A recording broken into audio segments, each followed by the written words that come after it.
if we're getting into the summer, you want to be, as you said, you want to be looking at hard workers, folk that no matter what, you're going to get a shift at them. And we've had players like that before where they just go in the park, they put in a shift every time, they're off the ball movement's constant, they've got a good engine on them, and they're switched on the full game. You know what I mean? Because that's where we fell short, is that switch off. Every time we've conceded a goal, you could point to Tav's ball watching, Goldson's switched off. You need a Jack Butland for the midfield, like a player who's always consistent, man. Just consistent. Like, he is consistent. I don't know. He's obviously probably made a couple of mistakes, right? But when you need to rely upon him, you can rely upon him. A bit like Alan McGregor, but we've lacked that in outfield this year.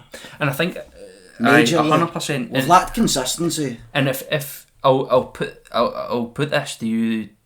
What if, honestly, obviously, over the course of the season, we've had the usual kind of Tav, Goldson, Lundstram, that kind of group of players. Those Barisic, they leaders of players. They've won, in the whole time they've been at Rangers, they've won one title, a Scottish Cup, and now a League Cup, whereas Celtic have pretty much scooped up the rest. You know what I mean? And when you get to, it almost plays a part when it comes up to this stage of the season, and you know that kind of bottle crashes. Like, is there, in terms of the mentality of that squad, do you believe that they almost always feel like they have to, you know, push up towards Celtic, like almost comfortable in the chase? And then it gets to that crunch point of the season, and it's almost that kind of startled, like panicky, like, oh, we need to stay here, we just need to get results. And there is a psychological phenomenon known as, I'm sure it's like learned helplessness, alright?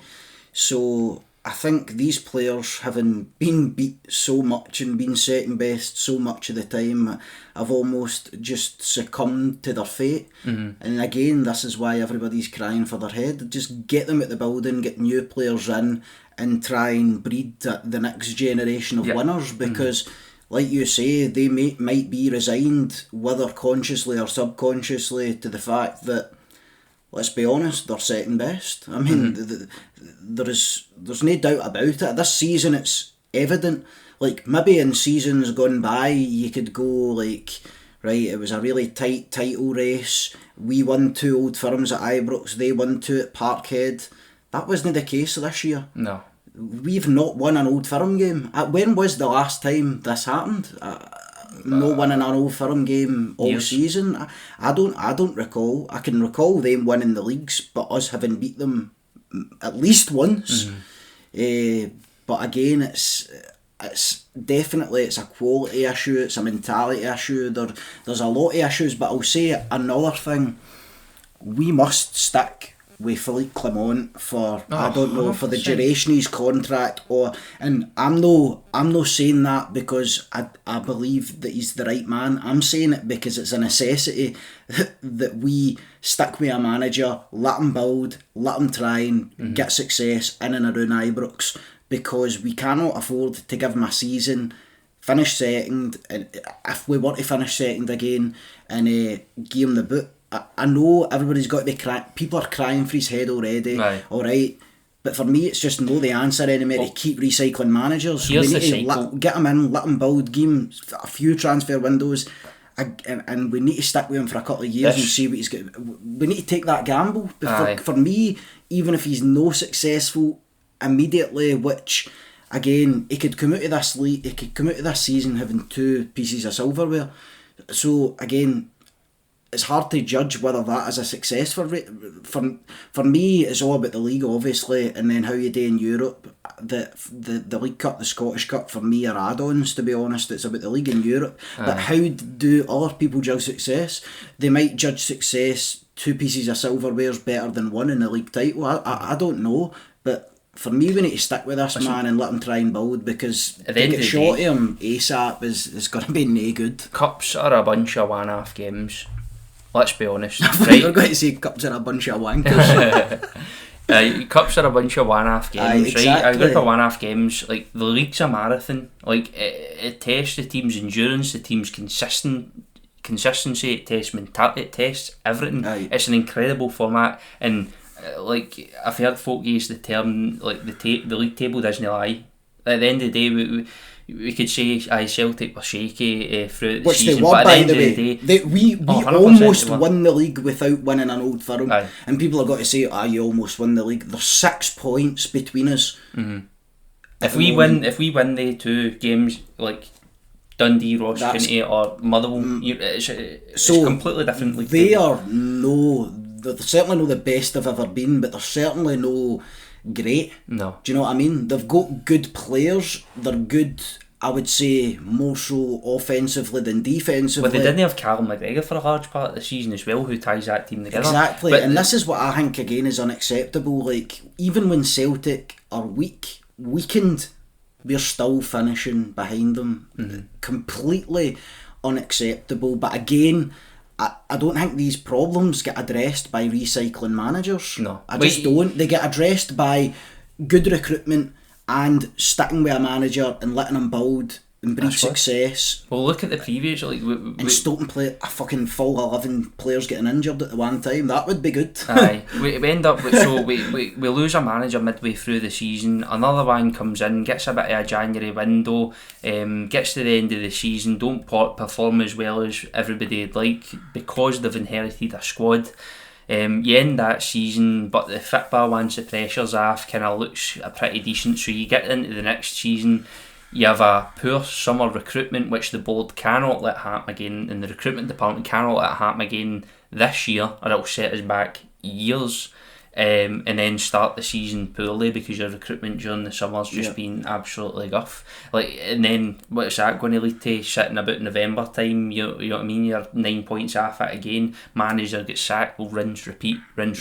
So to me, I don't get the pressure. See, even if Clermont was to go out and lose this Scottish Cup, I still wouldn't feel like we need to get him out the door. No. Because at the end of the day, the majority I'm not going to lie, mate. I'm already resigned to losing the Scottish Cup. Like, I wouldn't surprise you because I've so little confidence in this team. We've not won an Old Firm yet. We've not exactly. So just gone on that alone, you're like, obviously you don't fancy us. But look, normally I've got my blue tinted shades on. Do you know what I mean? And I'm like, we'll take it to them. We'll get to the morning of and we'll be like, right. Look, it's not as if I'm not behind my team, but aye, you're right. We'll get to the kick-off and I'll be like, right, there's a chance. Right, let's do this. We've got to win this. You're right. Know what I mean? You know me well. But again, I'll say one of the reasons I have so little confidence in this team is because there's no characters in it. See if we even had like 1 or 2 kind of strong characters in there, people that can take hold of the game, take charge of the game, even when things aren't going right. I don't see that anywhere. I see a bunch of pussies, honestly, a bunch of lightweights, a bunch of Fabio divers, a bunch of Dessers is getting a bit better, but again, been too hot and cold for me. You've got the likes of Barisic and Lundstram. These players they're no the ilk that we need. It's like every single position in the team has a massive flaw. Aye. Every single position with no front line. The midfield's missing for some games, completely missing with John Lundstram. To be fair, Diamandi's a brilliant player, but he can't run that midfield himself. He's fragile. See, during the summer, I think he needs to pack on a few pounds, get a bit stronger, but he is a player. He's a player. He's 100% and then you look at the defence, you've got the likes of Tav, who obviously renowned for his inability to defend. Great going forward. Absolutely great going forward. Had a quiet couple of games previously. You've got Goldson, who one season he's the rock in the defence. Mind you used to do in the what was it in the pro thing we on FIFA, used to build a pro or whatever it was, and used to put the guys, used to make him 4'2", so his pace and agility could go to 99, but then he just was hopeless in like one-on-one duels or couldn't defend, couldn't win headers. Like, that is Tav. Like, free kicks, penalties, swinging the ball in, going forward. Like, he's got an incredible engine, but he's got a gaping hole in terms of his defence and his propensity to get caught in the ball and make mistakes when we don't need them. You can say, obviously, Goldsson's an out-and-out defender, like, and at times you feel like season by season he'll have, again, hope called, and then big moments where we need him to step up, he's caught ball watching, and the same obviously goes, Shooter's had a couple of, glaring errors this season where he's been completely up his arse, and then obviously the only consistent performer when you move on to Yilmaz, obviously Butland's in just a category he's in. Butland he's just class. He is. You know what you're going to get. You know what you're getting with Butland. And I'm happy with that. But Yilmaz, I think, has been the most consistent in that defence. It's a shame he's got injured, but he looks good going forward. He does look really good. He looks better in his positioning on defending one-on-one situations. You know what I mean? He's off the ball position. Less scared to stand somebody up. Whereas Barisic is running round for gain folk too many yards. The opposition winger getting on the ball, and Barisic will just backstep 5 yards till he's in his own box, and their attackers right up at the edge of the box. He's no confidence to take the fight to their players. Now I know there's time for backtracking as a full-back or a defender, but I mean that's kind of all he can do. Do you know what I mean? Here's another one I want to throw at you, right? Because we're here going like that. There's no characters. There's no this. We're really just absolutely slating them, right? But again, we're saying this for just fans who watch the game, right? I would be super interested in getting an all access Amazon Prime or Netflix behind the scene, in the dressing room, in the training area, just to really see what these players are all about. Because for me, like I said, there's no character there. There is no character in that team. But then sometimes you see glimpses of it, like in the European games where you're going toe-to-toe to Benfica and you're like, this is my fucking team. This is a team that I know, do you know what I mean? But then the rest of the season, they're woeful. I would like to see behind the scenes, see what sort of... Cause I can't gauge it on the park. Like I say, there's no character, and I don't feel like there's it sounds rather camp, but the connection, the chemistry between the players just doesn't seem to be there. That's why I think folk are coming more and more away from these kind of press conference, post-match interviews with players and all that, because it's no reality. It's all they're all PR trained. You know what I mean? They're trained in press conferences, all that. They tell, here's your lines when this question's asked, here's what you say, and you don't mention this. So you don't actually get to know them. There's no connection at all whatsoever. That's why most you don't get a Walter Smith absolutely slating shit young. Exactly. It's all by the book, PR training all the time, and that's why I think a lot of folk, I think football fan media is getting so popular, because you're getting real reactions to the game. If you can't get it for the club, if you can't get it for the players, you're going to go and see the emotions behind other fans and what they think about it, and just that raw nature. And that's great, and I love that, but we're always one step removed from what's actually going on behind the scenes. We're no different from everybody else watching the games and the press conferences. But that's why I'm dying for one of these, get me in that. They've done it with Man City, Juventus, they've done it with loads of different teams. For both Old Firm teams, can you imagine a Netflix, an Old Firm all access, get in there, get videos of the Old Firm, get in the changing rooms. It's the biggest derby in the world, come on. It's absolute nonsense that they've not done it. I don't know why they've not done it. Whether Netflix or Amazon are just not willing to pay for that. I think there's a bit. They might have offered them. There might have been ones, but there's that classic. I heard they were doing one last year that had to scrap it because they had the they had the film scheduling and all that, and then our game at Dundee got postponed 19 times, and they had to just write after the full season. Cancel it. But I just think there's that kind of Scottish mentality in it as well. We here to play football, get the technology, get your computers out here. But we sell our league short, you know what I mean? It's a well-supported league. It's got the best derby in the world if they would bring fans back to it and just connect the fans a bit more. For that. Can even connect neutrals a bit more to go into the club, see in the clubs and go, this is pure hatred, man. Like, because that's where football rivalry is built on. It is built on hatred, whether we like it or no, and that's what's so special about it, is the fact it's just built on pure hatred. Now I've got Celtic fan pals. You've got Celtic fan pals. I know Celtic fans are going. It's a 90-minute, like, it's a club to club hatred. Like, I hate Celtic. I've got Celtic fan pals, but I hate Celtic, and I've got Celtic fan pals that hate Rangers. Doesn't mean they hate me. And you have a bit of back and forward. Like, you can hate, man. You just hate the hatred being of the club, second, man. Don't you? You hate being second best, and that's it. And it is it's people's life. Aye. Do you know what I mean? And but again, I don't take that out of context. Like, Andy's talking about, like, kicking Celtic fans and that. Do you know what I mean? Like you say, the hatred is for the club, not necessarily for the people. It's tell me a rivalry where two clubs don't hate each other. I know, and that's the beauty of football. Do you know what I mean? Because you've got the marathon of the season, but you've also got the. You know what I mean? You've got this. Obviously, there's no game's really a small game in the course of a season, because you want to get the 3 points every time you show up there. Aye, but you've got it's displayed on the park. But like, that's the outlet. That's our problem, right? But in any rivalry, like, that hatred should be dealt with and displayed on the park, obviously. But I feel like our problem is it's merely like a nervousness than a hatred. I don't see MD like. You remember when we used to watch Andy John Lundstram done one bad tackle, mate, get sent off. This is do you know what I mean? Like, there's. But up until that point, he done nothing. You know what I mean? He done absolutely. It took for him to score an own goal, for him to, you know what I mean, go. Oh, I'm just got to fling tackles about and get tore into it. He felt it's something, mate. You should be playing like that for the first whistle, no throwing daft tackles about. Do you know the hang about it, right?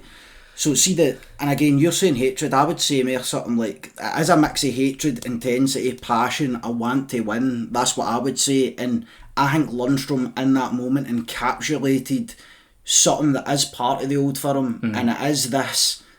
It's an intensity. It is a passion, right? But he made an arse of it, because see that sort of tackle, you can, and again, the word hatred could be replaced by ferocity. Like, do you know what I mean? Being ferocious on the park. And hatred, no in the literal sense, like, but hatred as in you're going up against the opponent, and you would honestly your mentality would, your brain would just fucking melt if you lost. You know what I mean? That's what we need. I think a couple of these players' brains have melted on numerous occasions. But what I was saying about Lundstram, he encapsulates all that in that tackle, right? But he's no savvy enough to go in with the same intensity, ferocity, whatever, just that sheer passion that should be displayed in like 9 out of 10 tackles in an Old Firm game. And I don't know if it's the modern refereeing, if it's VAR, if it is just because we've got a team full of lightweights and people who are getting into these games think they are setting best and going in half-hearted. But that tackle, if he doesn't take, look, it's a sending off, there's no doubt about it, we've already spoke about that. If he goes in at that same level, takes the ball, that's an Old Firm tackle. Obviously, it's just a terrible tackle. But if he gets the ball there, he goes in with the right attitude. Do you know what I mean? He's there. He's got to try and intercept the ball. Got to try to win it. But we displayed it once in the game. He's made an arse to get sent off and actually cost us majorly. But when did you ever see that sort of eagerness, willingness to do that? He's obviously made up 5 yards there. I've got a chance to intercept this. He's obviously probably actually trying to just fucking send Johnson into Shadow Realm as well, right? But that was the only display. Most of them just want to kind of get a wee nick in the ball and roll about and try and break the game up. And I don't like that kind of. We need more of that, but channelled in the right ways if we're going to compete. I think right back in the day, right, eye tactics were a part of Old Firms, like, but you watched an Old Firm and you're just like, this is just a war, man. It's just a war. Like, it's just who can outwork. And see, we don't have players that are capable of making a game a war now. But we don't, and that's what I was talking about in terms of we need character. We need people who have got that wee bit of X factor, but we don't have players that are capable of making it a war. So even if we were lacking in quality, and I'm saying making it a war, I'm not talking about everybody doing the sort of Lundstram tackles, or you'd end up with fucking 3 men left in the park. But I want to win the first balls, I want to win the second balls. Scalp the ball and then the player, and you'll not get sent off. That's what I'm saying. It's savvy aggression. Aye. You know what I mean? You want savvy aggression. It's a massive part in Old Firm is that savvy aggression. And that's key, the savviness, and that's all kind of tied in with like football and IQ, game management. You don't even need to tie that just to the Old Firm. Swinging corners 19 times in a row and then realising this isn't working. Well, the thing is, the Old Firm kind of hang with that. Switch on, come on. The Old Firm kind of gathered that all up into one, which is why we keep referencing it, because we saw the flaws and cracks we see over the course of the season in the one game. But that's been happening when we've spoke about it not having a performance. That savvy aggression has been missing for months. And that's what I was talking about in terms of my recommendation next season, is they get a team that can, and it's a tricky one as well, because, well, it's not really tricky, to be honest. I was going to say you're mostly wanting to use like aggressive presses against Celtic so you don't let them control possession, but you can also use it against the weird teams as well, and just show your dominance basically. Like as soon as you use the ball, you're pressing and defending for the front, and I think that's the way to go. Again, I don't know if Clement's going to adapt this, but that is the sort of aggression you're looking for. Do you know what I mean? It's like, we've lost the ball, we need to get it back as quick as humanly possible. Let's break her back to win the ball back. Do you know what I mean? But too many times throughout the season, and not just in the Old Firm games, like, it's looked as if we're a good few men short in terms of effort, mentality. Again, this is why I want a behind the scenes look, because you just don't know what's happening. Is it the quality? Is it the application? Is it because we don't have a starting 11? Everything's chopping and changing. There's injuries. What's the atmosphere like on a daily basis in the changing room? Is there characters, or is there like wee groups of maybe like people who come from a certain country? I don't know, if you've got a couple of the one nationality, they kind of sticking together, or is everybody embedding themselves in? Do you know what I mean? Because this is all part of it as well, and why I think that we definitely need to, I'm not saying we need to recruit just Scottish folk or just British folk, but we need to certainly look local as well as abroad, because I just think that let's say you're bringing a player for, I don't know, somewhere that's really, really sunny, right? You're recruiting somebody who's playing in the MLS, maybe living in California or something like that. I mean, bringing these guys to Glasgow is a culture shock as well. I mean, playing in fucking pissing rain and freezing cold and all that, and just nae sun as well, like nae sun. Like, you don't think about these things affecting your players on the pitch, but they do. Try to embed yourself in a new culture, different languages, just different culture completely. It's sitting there, and again, I'm not saying we don't look abroad, but if you're going to recruit for abroad, you need to make sure you're getting it right. Do you know what I mean? There's room for taking gambles as well, but I was listening to the phone on the way in, and there's folk talking about them got to sell Matt O'Reilly for like 25 mil, having bought him for 1.5. When was the last time Rangers done a bit of business like this? Do you know what I mean? So you can't be killed on the pitch and off the pitch, or else you're completely fucked. Yeah, do you know what I mean? You can't be out-competed in the Old Firm games and for a recruitment point of view as well. Otherwise, you've got nothing. Well, that's the thing. That's why I firmly believe if we left this season with only one trophy, my laser focus is going to be on recruitment. It's on the players we've got now and who we need to get rid of and who we need to bring in. It's going to be nowhere near Clement, and I just don't understand the pressure being put on it. It's just going to force us into another cycle. And if we end up getting Clement the full season next season, we end players, and the same thing happens again. He gets to the end of the season, the league's done, then you're probably looking at, right, this isn't working, but at the same time then you go through next manager in, another rebuild. Like, you can't get stuck in that cycle. You need to give managers time. You need to give them time. Look at Arteta, the couple of seasons where Arsenal were absolute dug meat. Yeah. You know what I mean? Look up now. I know. Aye. Like, it's a project. It always has been a project. That's what we hoped was going to happen with Gerrard, obviously, before he ended up leaving for Aston Villa, which we may or may not regret, considering how the Villa job went. After winning 55, even Gerrard was, and after that, the reactions to that season was saying, even though we've won the title, but it's just the start. Like, we need to. There's a lot of tinkering we need to do with this squad. We need to keep going, you need to keep pushing, and ever since that 55 title, we've only every single season went backwards. We've struggled, we've let players run out of contract, we've kept players beyond their peak and beyond their effectiveness in the squad, and we've not recruited, we've only supplemented the same players, but we've been absolutely brilliant in Europe. How do you know what I mean? Because there's an underdog, like, there's no, if we get beat here, like, let's just go and enjoy the game. If we get beat here, like, I would expect it to get beat. I would say our best performances over the last 3 years have been in Europe against some of the best European teams. Do you know? It's a hard one to get to grips with, and that's why it's frustrating as us fans going like that. Man, we're going toe to toe with Benfica now. Do you know what I mean? To get into the Champions League, or we're going into the last 16 of the Europa League. We're doing really well. Do you know? And we're competing against solid European outfits, and then you go to some of the lesser teams that are like Ross County sitting second bottom, fighting relegation at that point, and you just don't show up.